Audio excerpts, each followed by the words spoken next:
सलाम पाकिस्तान 24 न्यूज के साथ मैं हूं महानूर अली खान और मैं हूं जन्नत जमशेद। हेडलाइंस आप जान चुके। अहम खबर आपको देते हैं कि हमजा शहबाज 22 जुलाई तक वजीर आला पंजाब रहेंगे। 22 जुलाई को वजीर आला का दोबारा इंतखाब होगा। सुप्रीम कोर्ट ने हुक्म सादिर कर दिया है।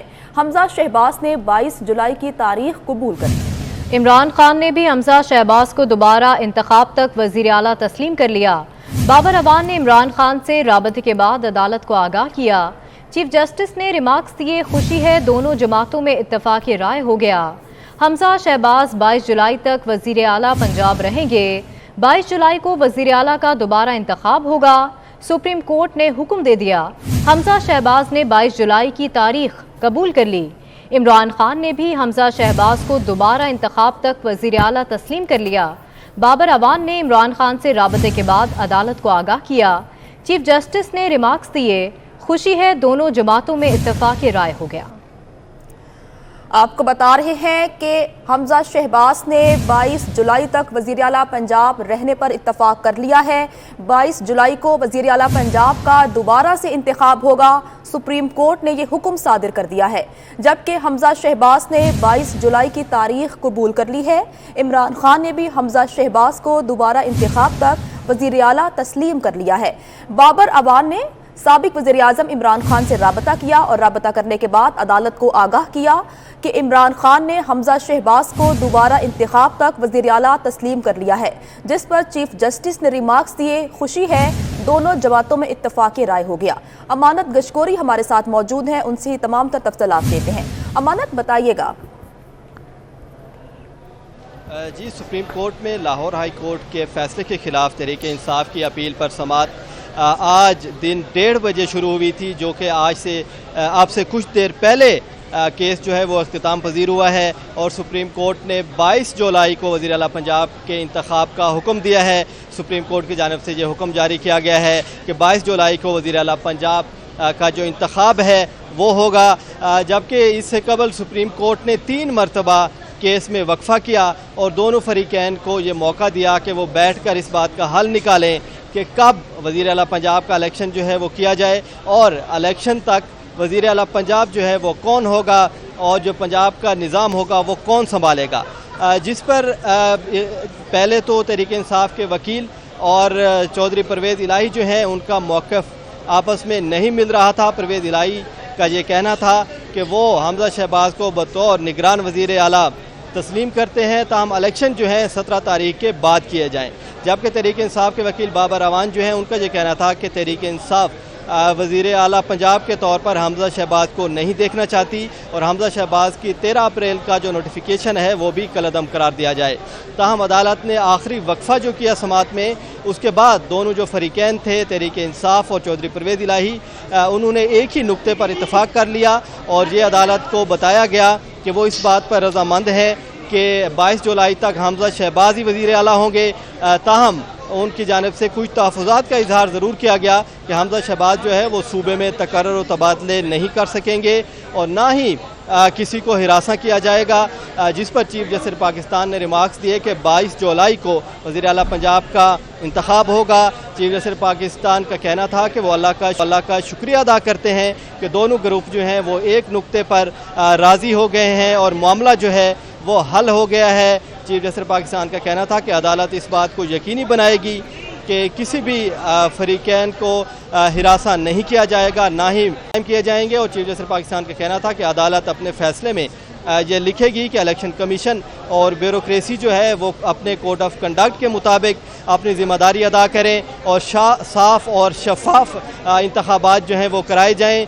तो सुप्रीम कोर्ट ने तहरीक इंसाफ की जो अपील थी उसको निपटा दिया है और सुप्रीम कोर्ट की जानिब से ये हुक्म जारी किया गया है कि आज रात सुप्रीम कोर्ट जो है अपना फ़ैसला तहरीर करेगी और आज रात को ही या कल सुबह केस का जो फ़ैसला है वो जारी कर दिया जाएगा।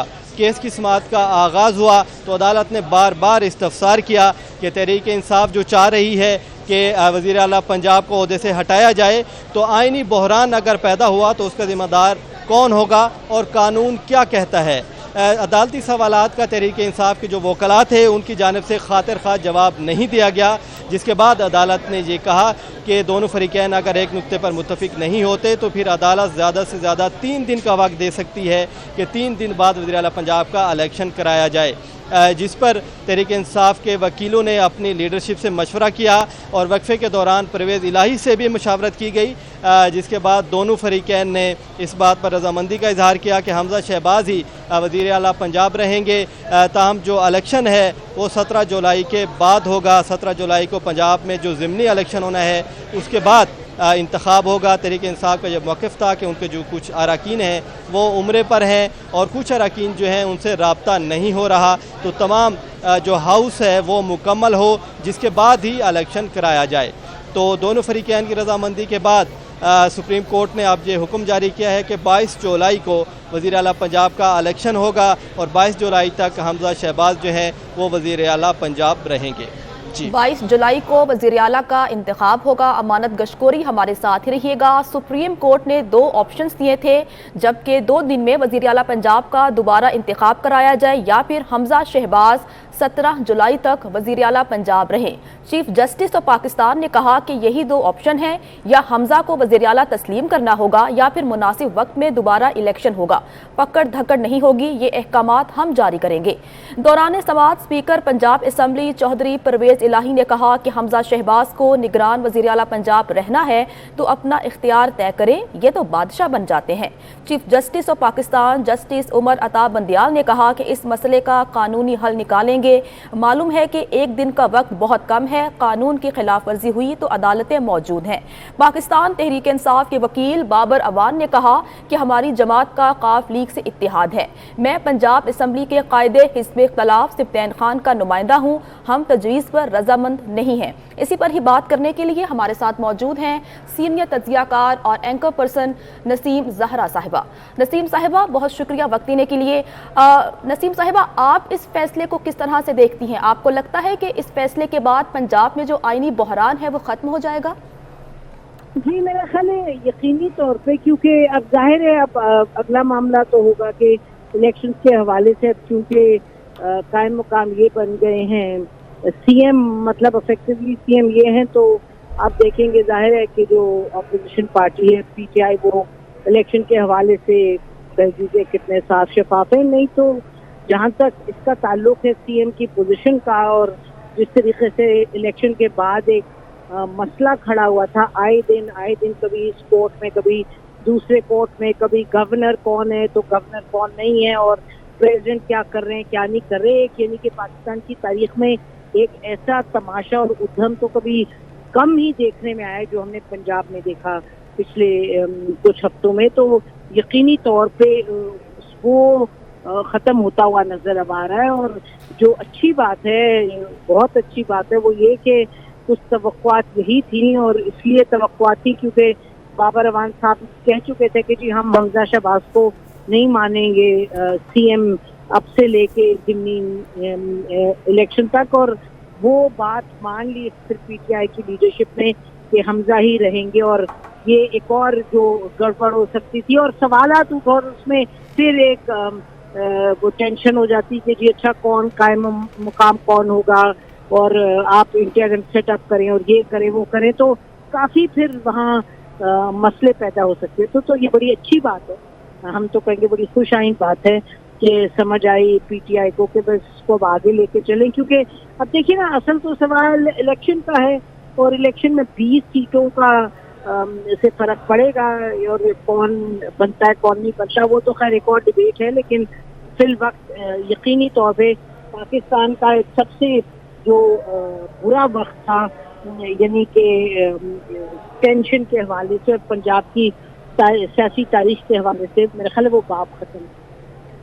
लेकिन फिर मैं कहती चलूँ कि इलेक्शन तक ये अब मामला जाहिर है और नौयत होगी उनकी, लेकिन देखते हैं क्योंकि इलेक्शन कमीशन और ये वो सब इस पे पीटीआई का इत्तेफाक मानती है। ठीक है। नसीम ज़हरा सीनियर तज्ज़ियाकार हमारे साथ मौजूद थी, अपना तज्ज़िया पेश कर रही थी। बहुत शुक्रिया आपके वक्त। आपको बताएं कि स्पीकर पंजाब असम्बली चौधरी परवेज़ इलाही ने फैसले को जमहूरियत की फतह करार दे दिया।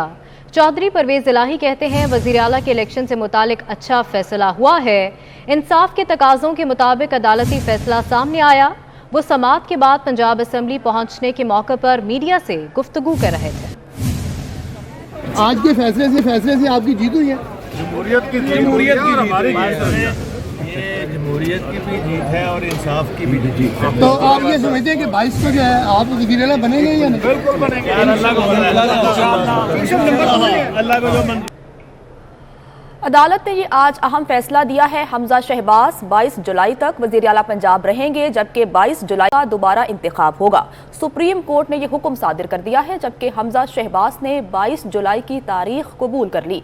इमरान खान ने भी हमजा शहबाज को दोबारा इंतखाब तक वज़ीर आला तस्लीम कर लिया है, जबकि पाकिस्तान तहरीक इंसाफ के वकील बाबर अवान ने इमरान खान से राबते के बाद अदालत को आगाह किया। इसी हवाले से बात करेंगे, हमारे नुमाइंदे अमानत गशकोरी हमारे साथ मौजूद हैं। अमानत, इस हुक्म के हवाले से ज़रा तफसीलन बताएगा।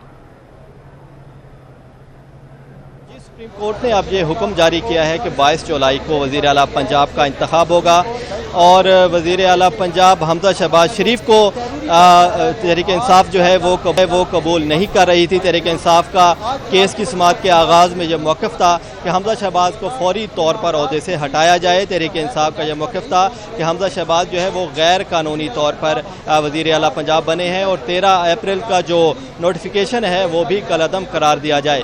ताहम जब अदालत ने कानूनी सवालात उठाए और तहरीक इंसाफ के वकला से इस्तफसार किया कि कोई कानूनी नुक्ता बताया जाए, किसी आर्टिकल का हवाला देकर इस बात को वाज़ेह किया जाए कि अगर हमजा शहबाज को ओहदे से हटा दिया जाता है तो फिर पंजाब का जो निज़ाम है वो कौन चलाएगा, जिस पर तहरीक इंसाफ के जो वकला थे वो कोई खातिर खा जवाब नहीं पेश कर सके।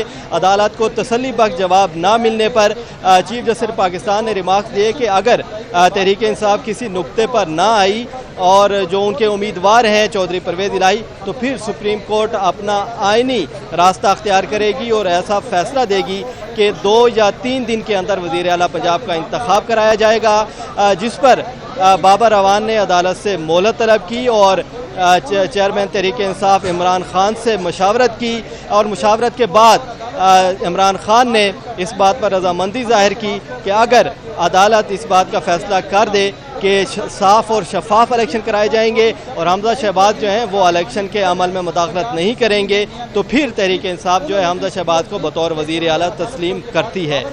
बाबर अवान ने वक्फे के बाद अदालत को बताया कि चेयरमैन तहरीक इंसाफ इमरान खान का यह मौक़िफ़ है कि हमजा शहबाज ही वज़ीर आला रहें, जबकि चौधरी परवेज इलाही जो कि उम्मीदवार हैं वज़ीर आला के और तहरीक इंसाफ उनकी सपोर्ट कर रही है, उनकी जानिब से भी ये कहा गया कि वो उनको हमजा शहबाज के बतौर वज़ीर आला रहने पर कोई जो है उनको कज़गन नहीं, ना ही वो इस पर एतराज़ उठाते हैं। जबकि हमजा शहबाज शरीफ से भी अदालत ने मशावरत की कि वो क्या चाहते हैं कि 22 जुलाई को जो इलेक्शन कराया जा रहा है वो दुरुस्त फ़ैसला है या नहीं, जिस पर हमजा शहबाज शरीफ का ये कहना था कि वो सुप्रीम कोर्ट के हर हुक्म पर अमल करेंगे और सुप्रीम कोर्ट जो भी फैसला देगी वो उसको बजा लाएंगे। और ये भी यकीन दहानी कराई गई हमजा शहबाज शरीफ की जानिब से कि वो इलेक्शन के अमल में किसी किस्म की मुदाखलत नहीं करेंगे और पंजाब हुकूमत की जो मशीनरी है उसका भी इस्तेमाल नहीं किया जाएगा। हमजा शहबाज शरीफ का कहना था कि वो सुप्रीम कोर्ट का बेहद एहतराम करते हैं और कई दिहाइयों से उनका ख़ानदान जो है वो सियासत कर रहा है। हमजा शहबाज का कहना था कि सियासत में उन्होंने रवादारी सीखी है। हमजा शहबाज शरीफ का ये कहना था कि कोई भी शख्स जो है वो नागुज़ीर नहीं होता, मुल्की निज़ाम जो है उसको नहीं रुकना चाहिए। हमारे साथ ही रहिएगा। जबकि वज़ीर आला पंजाब हमजा शहबाज ने सूबाई असम्बली पहुंचने पर मीडिया से बात करते हुए उनका क्या कहना था, आइए आपको दिखाते हैं। रन ऑफ इलेक्शन अगर आप वज़ीर आला रहेंगे, क्या आप अपनी कबीना को अभी तस्दी देंगे? इस पर भी कोई है आपका यहाँ, इसके बाद ही होगी तमाम चीज़ें? 8 रुकनी कबीना तो हमारी मौजूद है जी इत्तेहादियों के साथ, इंशाअल्लाह इस पर पार्टी मुशावरत कर सकती है। इसी तमाम सूरत हाल पर बात करने के लिए हमारे साथ मौजूद हैं सीनियर तज़कियाकार नवीद चौधरी साहब। नवीद साहब, बहुत शुक्रिया वक्त देने के लिए। सर, परवेज इलाही और नून लीग के हमजा शहबाज ने 22 जुलाई को वज़ीर आला पंजाब के दोबारा इंतखाब पर इत्तफाक कर लिया है। आप इस अदालती फैसले को किस तरह से देखते हैं? इसमें जो एक चीज हमें नजर आ रही है वो सिर्फ ये है कि एक तजवीज़ पर तमाम स्टेक होल्डरों का इत्तेफाक राय हो गया अच्छा, अगर वो ना होता तो फिर क्या था? फिर भी यही कुछ होना था। 17 जुलाई को इंतखाबात हैं और उसके नतीजे में यकीनन नंबर में फर्क आएगा। और उसके 22 जुलाई को होंगे सर? नहीं, इलेक्शन 17 जुलाई को है। जी, इलेक्शन 17 जुलाई जी, उसके नतीजे में जी सर, वजीर आला का इंतखाब 22 जुलाई को जी, या पीटीआई की सीटें बढ़ जाएंगी या नून लीग की बढ़ जाएंगी। उसका अल्टीमेट कॉन्सिक्वेंस जो है ऑटोमेटिक वो ये होगा कि वजीर आला का इंतखाब फिर होगा। अगर नून लीग को सीटें ज्यादा हासिल हो जाती हैं तो क्लैरिटी आ जाएगी कि बस पार्टी को ज्यादा पीटीआई को ज्यादा सीटें हासिल होती हैं तो फिर वो अपना उम्मीदवार लें। तो इसमें कुछ भी नहीं है। इस सारा दिन जो कुछ होता रहा है, मेरी तो समझ से बाहर है कि ये क्या प्रैक्टिस है।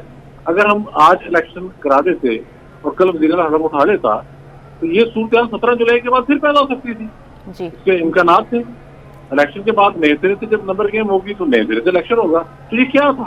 मतलब मैं तो समझ नहीं पा रहा कि सारा दिन ये क्या चलता रहा और क्या इसका नतीजा निकला है। अच्छा जी, फिर ये कह रहे हैं कि ठीक है, नवीद चौधरी साहब साथ रहिएगा। आने वाले मरीज हैं वो भी ख्वार हो रहे हैं और उनको भी मायूस वापस लौटना पड़ रहा है। लेकिन कई माह गुजर चुके हैं, अभी तक जो आई सर्जरी है उसके लिए जो ऑपरेशन थिएटर में लेज़र मशीन है उसको ठीक नहीं करवाया जा सका अस्पताल इंतज़ामिया की जानिब से, बल्कि इसका ताहाल कोई नोटिस ही नहीं लिया और इस हवाले से कोई पेशरफ्त ही नहीं हुई, जिसका तमाम तर खमियाजा जो है वो शहर में जो पेशेंट्स हैं वो भुगत रहे हैं। और शेख ज़ैद अस्पताल की इंतज़ामिया जो है वो बिल्कुल इस तमाम तर सूरत हाल से गाफिल दिखाई दे रही है।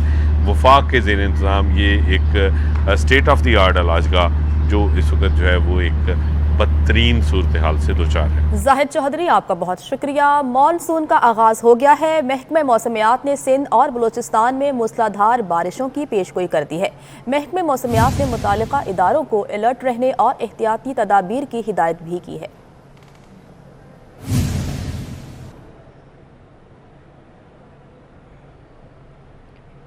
कराची में पानी की किल्लत के बावजूद मीठा पानी ज़ाया हो रहा है। सुरजानी टाउन सेक्टर 4B2 में पानी की लाइनों में दर्जनों रसाव के बायस पानी ज़ाया होने लगा। यूसुफ कोट ब्लॉक 2 में घर और गलियां पानी में डूबी हुई हैं। मज़ीद जानेंगे वहां मौजूद अपने नुमाइंदे रिजवान अहमद से। रिजवान आगाह कीजिएगा। जी बिल्कुल, सरजानी के सेक्टर 4B के उस रोड से मैं आपको रिपोर्ट कर रहा हूँ जो मनाजिर पेश कर रहा है बारिश के बाद के। लेकिन ये मनाजिर मेरे कैमरामैन आसिफ शफ़ी आपको दिखाएंगे कि ये वो मीठा पानी है जो कि यहाँ पे गुज़िश्ता कई माह से लाइन लीकेजेस के नतीजे में सड़कों पर मौजूद है। और ये बताया जाता है कि जो कनेक्शंस हैं, गैर कानूनी कनेक्शंस और पानी का बढ़ता हुआ प्रेशर, उसके नतीजे में ये सूरत हाल है। मुख्तलिफ शहर के इलाकों में लोग बूंद बूंद पानी को तरस रहे हैं, लेकिन यहाँ पर यह मीठा पानी इस तरह स्वीट वाटर सड़कों पर बह रहा है। और ना सिर्फ ये कि पानी का ज़िया हो रहा है इससे, बल्कि जो इंफ्रास्ट्रक्चर है वो भी तबाहाली से दो चार है। करीमी चौरंगी से लेके बिस्मिल्लाह टाउन मेरे बाएं जानिब यूसुफ कोट भी लगता है, तो ये मसरूफ़ तरीन शारा बताई जाती है जो कि मीठे पानी में डूबी हुई है और इसकी वजह से तबाहाली से दो चार है। इलाका मकीन मौजूद है, उनसे जान लेते हैं कब से ये सूरत हाल है और क्या वजह है। ये सूरत हाल यूसुफ कोट सेक्टर 2 बिस्मिल्लाह टाउन 4B का बेग। वज़ीर ख़ज़ाना मिफ्ता इस्माइल ने अमरीकी नुमाइंदे खुसूसी बराए तिजारत दिलावर सैयद की सरबराही में वफ़द ने मुलाकात की है। वज़ीर ख़ज़ाना ने पाकिस्तान को दरपेश मौशी चैलेंजेस पर वफ़द को ब्रीफिंग दी। वज़ीर ख़ज़ाना ने कहा कि मौशी इस्लाहात का मकसद शरअ नमो को बढ़ाना है। हुकूमत गैर मुल्की सरमायाकारों को सहूलियात देने के लिए पुरअज़्म है। अमरीकी वफ़द ने पाकिस्तान में टेक्सटाइल और मुतबादिल तवानाई के मनसूबों में भी सरमायाकारी में दिलचस्पी जाहिर की है।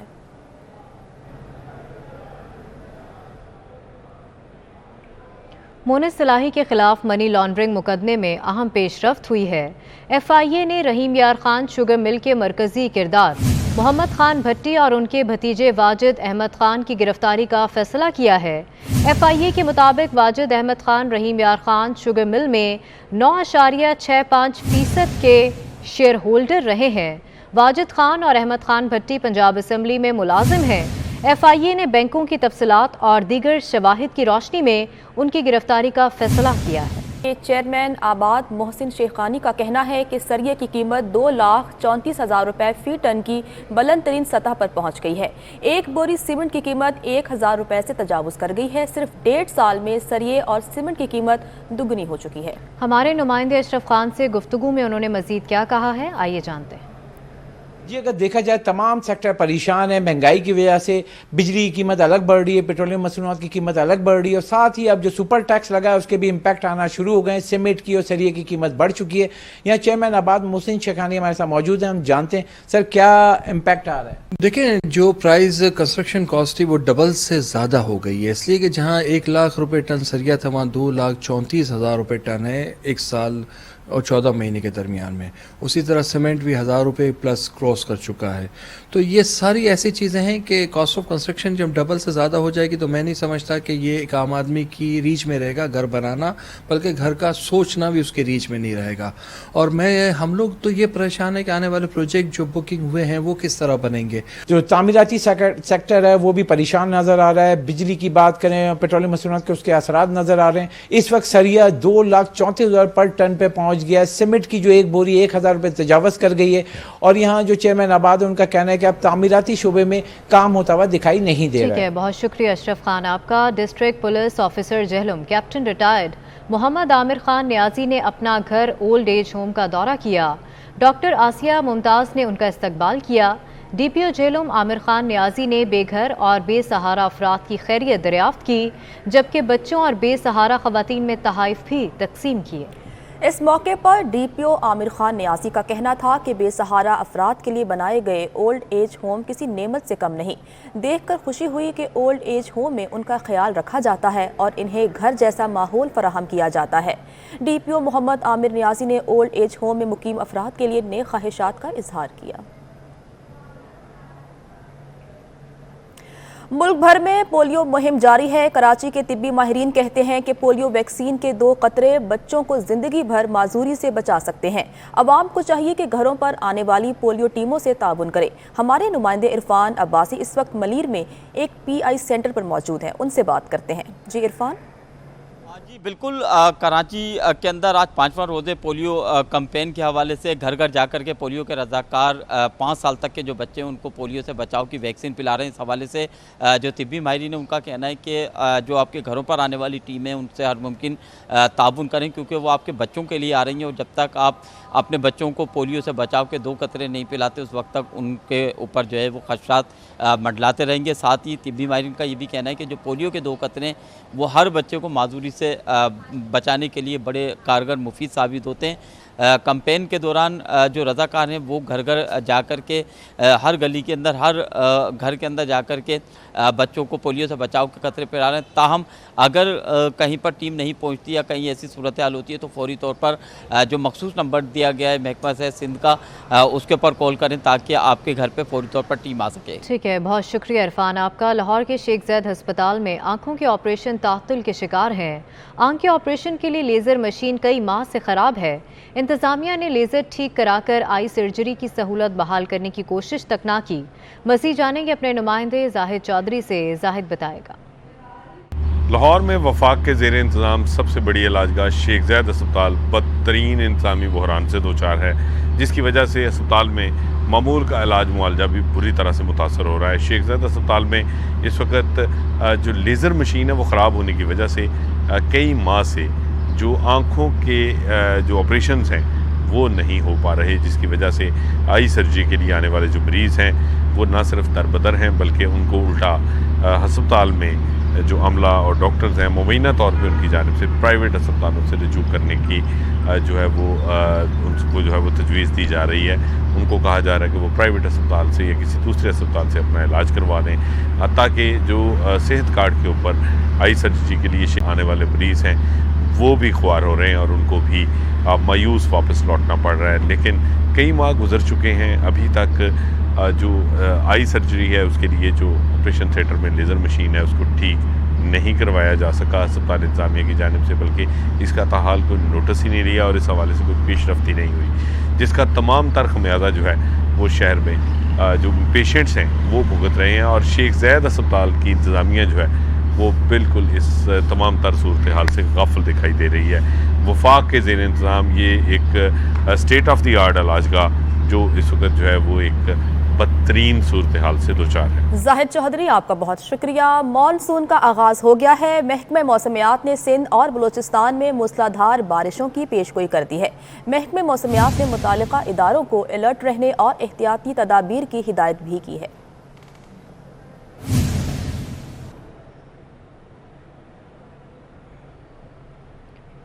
कराची में पानी की किल्लत के बावजूद मीठा पानी ज़ाया हो रहा है। सुरजानी टाउन सेक्टर 4B2 में पानी की लाइनों में दर्जनों रसाव के बायस पानी ज़ाया होने लगा। यूसुफकोट ब्लॉक 2 में घर और गलियां पानी में डूबी हुई हैं। मज़ीद जानेंगे वहां मौजूद अपने नुमाइंदे रिजवान अहमद से। रिजवान, आगाह कीजिएगा। जी बिल्कुल, सरजानी के सेक्टर 4B के उस रोड से मैं आपको रिपोर्ट कर रहा हूँ जो मनाजिर पेश कर रहा है बारिश के बाद के। लेकिन ये मनाजिर मेरे कैमरामैन आसिफ शफ़ी आपको दिखाएंगे कि ये वो मीठा पानी है जो कि यहाँ पे गुज़िश्ता कई माह से लाइन लीकेजेस के नतीजे में सड़कों पर मौजूद है। और ये बताया जाता है कि जो कनेक्शंस हैं, गैर कानूनी कनेक्शंस और पानी का बढ़ता हुआ प्रेशर, उसके नतीजे में ये सूरत हाल है। मुख्तलिफ शहर के इलाकों में लोग बूंद बूंद पानी को तरस रहे हैं, लेकिन यहाँ पर यह मीठा पानी इस तरह स्वीट वाटर सड़कों पर बह रहा है।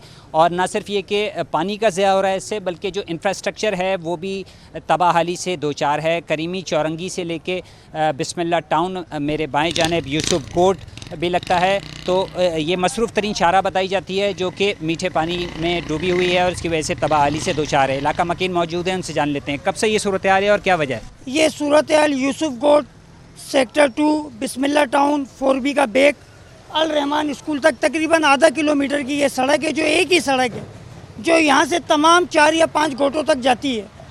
बिल्कुल डिस्टर्ब हुई हुई है। पीने के पानी की मेन लाइनें फटी हुई हैं, उनकी नकासी है, उनका रिसाव है। जो यहाँ कच्ची तामीरात है, कच्ची आबादियाँ, मकानात को नुकसान हो रहा है। यहाँ पर मसाइल से दो चार हैं यहाँ के मकीन इस सूरत हाल की वजह से। ना सिर्फ ये कि ये गंदगी का मनाजिर पेश कर रहा है ये सारा मसला, बल्कि लोगों का जो इमलाक है उसका नुकसान का सबब भी बन रहा है। रिजवान, आपका बहुत शुक्रिया। 4 रोज़ में तीसरा LPG धमाका कर दिया गया। LPG की फ़ी किलो कीमत में ₹1.66 इजाफा कर दिया गया है। 11.8 किलो का घरेलू सिलेंडर ₹19.62 महंगा हो चुका है। ओवैस कियानी से मज़ीद तफसीलात लेते हैं। जी ओवैस। जो कीमतों का नोटिफिकेशन जारी हुआ है, जिसमें जो घरेलू सिलेंडर की कीमत है उसमें 19.62 जो है उसको महंगा किया गया है। जो नोटिफिकेशन जारी हुआ है LPG की नई जो कीमतें हैं वो जुलाई के लिए होंगी और LPG की 1 किलोग्राम की जो नई कीमत है 1 kg की वो 220.62 नई कीमत है वो 56 जो स्थानीय। ठीक है ओवैस कियानी, आपका बहुत शुक्रिया कि आप तफसीलात बता रहे थे।